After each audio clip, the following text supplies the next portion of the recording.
Sam Pitroda reinstated as the head of the Indian Overseas Congress. Sam Pitroda now joins me from Chicago. Appreciate your joining us, Sam.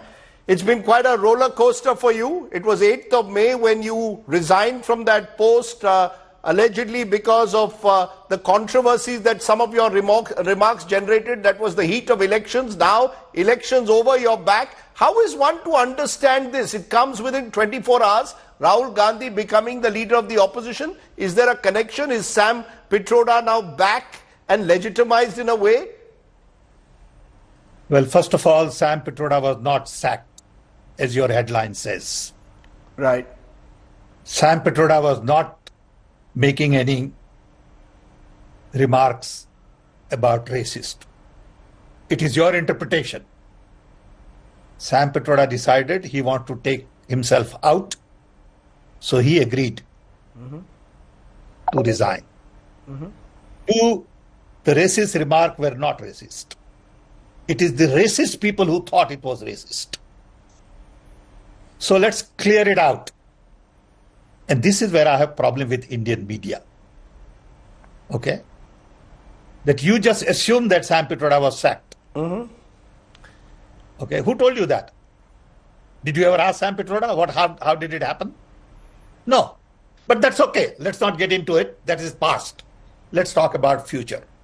First of all, I'm thankful to the Congress president, to Rahul Gandhi, and to all the presidents of the Indian Overseas Congress who have been insisting that I take on this task.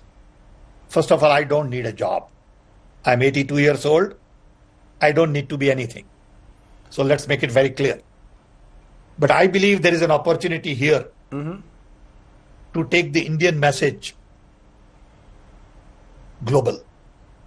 Indian message is all about democracy, constitution, inclusion, employment. Democracy is important to people of India. People of India have spoken because India was at crossroads. Either they go BJP, RSS way, or they go the way where they avoid dictatorship. And this message is important to the world. As you know, there are elections in many countries coming up right now.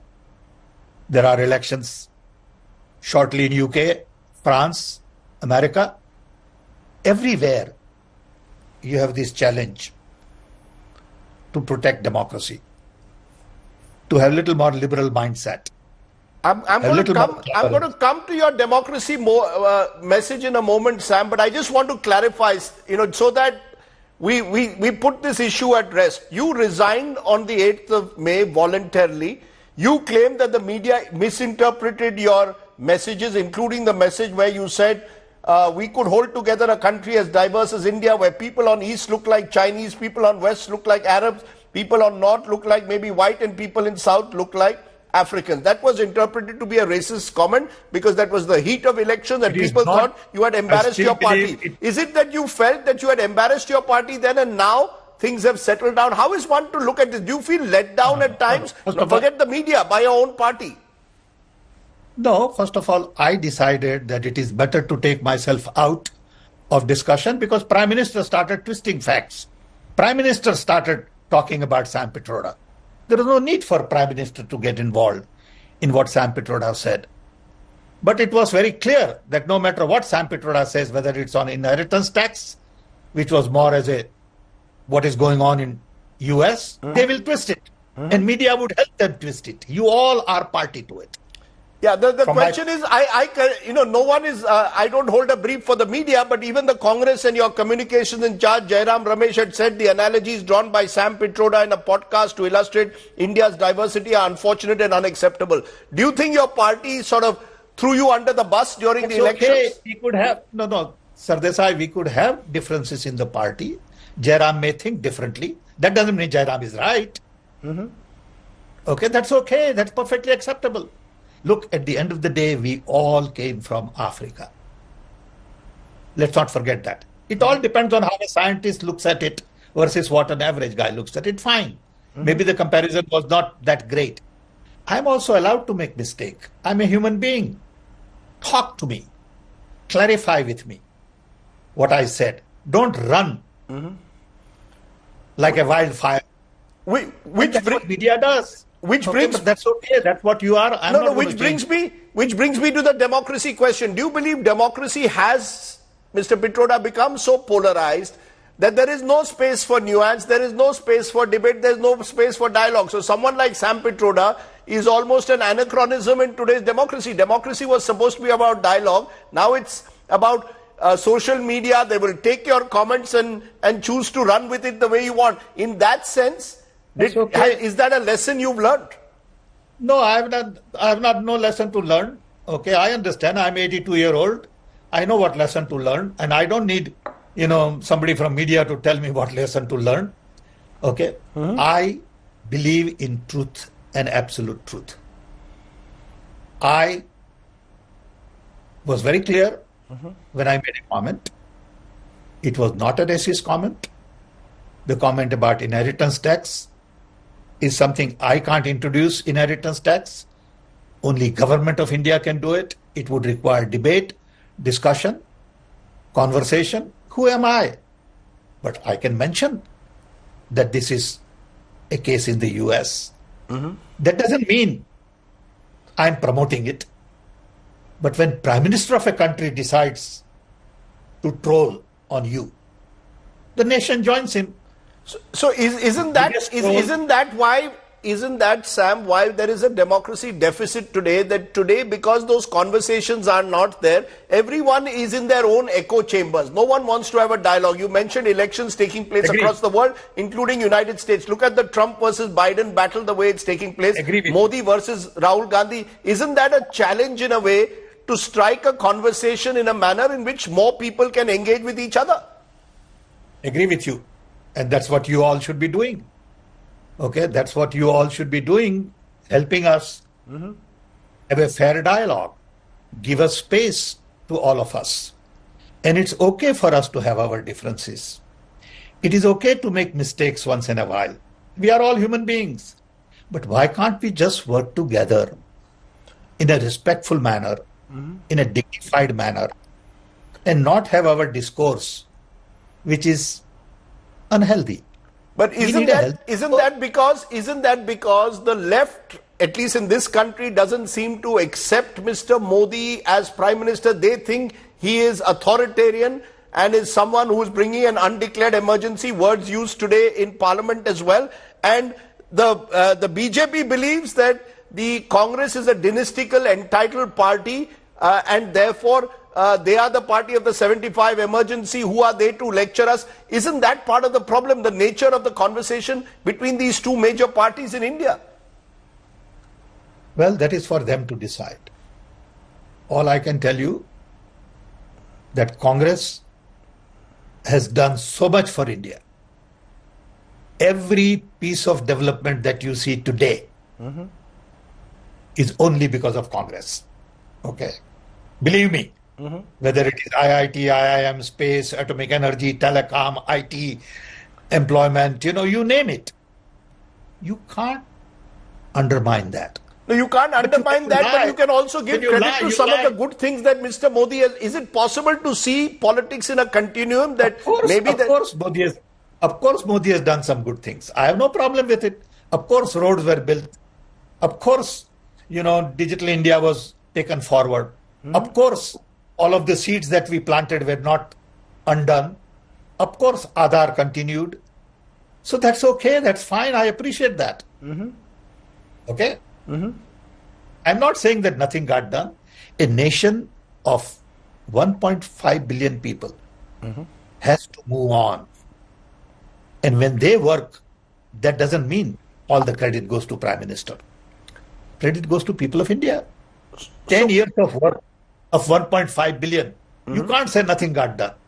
It will be naive to say that. So what according to you, Mr. Pitroda, is the message of the 2024 mandate? We've seen the Congress go from 53 to 99. We've seen the BJP come down, but the BJP is still party number one. Mr. Modi is a third-time Prime Minister. Rahul Gandhi, leader of the opposition. Now, what, according to you, is the central message the Indian voter has delivered? I think Indian voters have loudly said that we will not give absolute majority to Prime Minister Modi. We will not allow him to be dictatorial. We want him to compromise. He will have a government with coalition. We respect the voices of the opposition. And people have spoken loud and clear. The key is, are we going to listen to the people's voices, or are we going to have business as usual? You see, there are 5 areas that I am personally going to be looking at a personal level. One, the behavior of the Prime Minister. Is he going to change in the third term, or he thinks he will continue his business as usual and ignore the voices of the people? That's item number 1. Item number 2, will opposition be strong enough, raise their voice, make sure that the parliament has more discussion, debate in passing the bill and not ram it through like in the past. 3, institutions will have to be on alert. Judiciary, police, income tax, election commission, universities will have to recognize that people of India want democratic way of decision making and not dictatorial way. So you got to do your job as an independent institution. 4, civil society will have to recognize that we have a bigger role to play and we can't be in the background. We can't be undermined. We got to speak up as the catalyst, and we got to be vigilant. And 5, media will have to give more voice to the opposition, respect, and not toot only Prime Minister's horn, that everything is done by Prime Minister. Okay, Digital India is Prime Minister, digital payment is Prime Minister, okay, inauguration is Prime Minister. Come on, give everybody a break. Let's be humble. Why you say this is a vote for humility? Will the opposition also recognize that this is a vote for the opposition also to be a constructive opposition, for leaders to feel less entitled? You know, there's a sense that the opposition also believes that they haven't got 100, the Congress hasn't got 99, they've got 270. So the opposition also needs to be more constructive. Yes, of course they should be more constructive. But it's not about 99 and 234 or whatever the number is. It is not about numbers. So let's not get into, nitty-gritty details. It's about the overall voice of the people. And overall the voice of the people is about democracy. It's about inclusion. It's about employment. These are the issues. One final question. Rahul Gandhi is someone you know better than anyone else. He's now taken up the responsibility of leader of opposition. What would your advice be to Rahul Gandhi? Has Rahul Gandhi changed, you believe, in the last couple of years? Reluctant leader, is he now much more ready to take up challenges?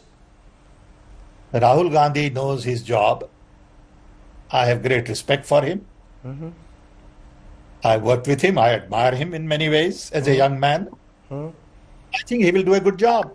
He doesn't need my advice. Sam, you're in good form, I see. You say he doesn't need your advice, as we saw. I thought he was someone who saw you as a mentor, so I thought you would tell us what was that one piece. But you would have one piece of advice for him. What's the one piece of advice? Be yourself. Okay. Be yourself is your 2 short word advice. Sam Pitroda, always good to have you on the show. Good to see you back. You're a contentious figure in many ways, but India needs many more voices, contrarian even if they are. Hopefully the dialogue and conversation you talk about will be carried forward. Rajdeep, I want to spend more time on taking message of democracy global. I want to spend more time in reaching out to the global community on democracy, development, inclusion, and many issues which are Gandhian and are very important to the world. Okay. So that's where we need to spend more time. Okay, good. I hope that you're able to carry that message forward in a positive, constructive way. Sam Pitroda, good to talk to you. Thanks very much for joining me there within an hour of having been reinstated as the Indian Overseas Congress Chief. Thank you very much.